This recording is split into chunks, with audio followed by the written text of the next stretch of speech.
Ayan, magluluto na naman tayo ngayon at ito ang gagamitin natin mga pampalasa. Luyas, bawang, sibuyas, laurel, paminta, tsaka asin. Ayan. Yung lulutuin natin ngayon ay kalimitan ng ginagamit na isda. Pero ngayon gagamitin natin ay manok. Ayan. So first, sa una, gagawin natin siya ay pakukuluan na natin para mas mabilis yung proseso ng pagluluto natin doon sa pangalawa na proseso ng pagluluto. Ayan. So titimplahan lang natin tong manok. To, masamahin na natin. Pakukuluan lang naman to. Yan. Yan, sinama-sama ko na. Siyempre, paminta.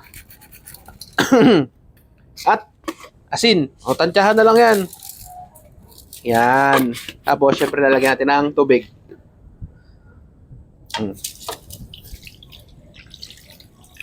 Lulutuin lang natin siya ng 15 to 20 minutes. Basta maluto lang yung laman nung manok. Hindi natin kailangan lutong-luto kasi meron pa tayong gagawin doon sa second part ng pagluluto natin itong manok na ito. So tara, pakuluan muna natin. Balikan ko kayo mamaya. Doon sa pangalawang proseso ng pagluluto natin ng manok, ito yung mga gagamitin natin na ingredients. Bigas, asukal, at saka ito. Ito yung pinaka-importante. Ito yung magpapabango doon sa manok natin. Ito yung tsaa.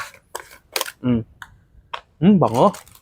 So ganito lang yan. Pag samasamahin lang natin, yan. Tapos, sukal.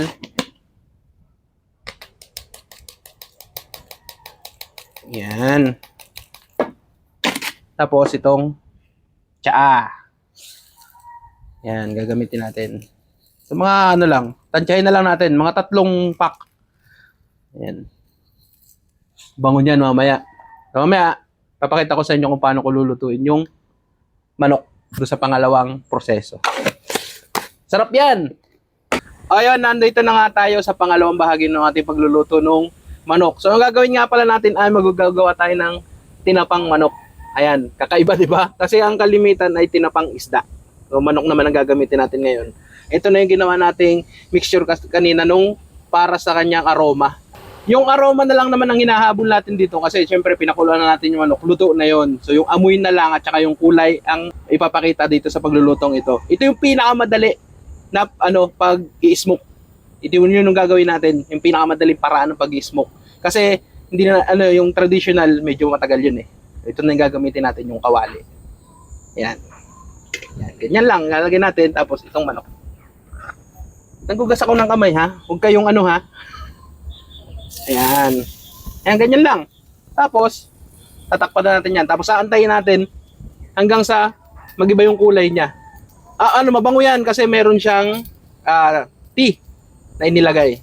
Antayin na natin to. Tatakpan natin tapos antayin natin maluto. Pakita ko sa inyo mamaya kung ano magiging resulta nito.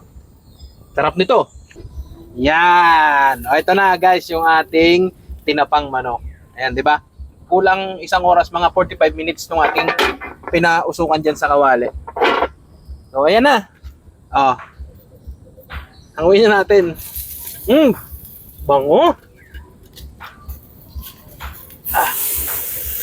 Yan look. Yan ang gusto nating kulay. Tinapa nga di ba? Tingnan mo, mabango, so mainit pa eh. Yan, ganyan lang naman yung gusto natin mangyari kanina eh. Lambot. Kasi habang nandun siya sa kawali kanina, yung init nun, utay-utay pa siyang naluluto. Kaya kahit 20 minutes lang natin pinakuluan yan, goods na yan. Buto.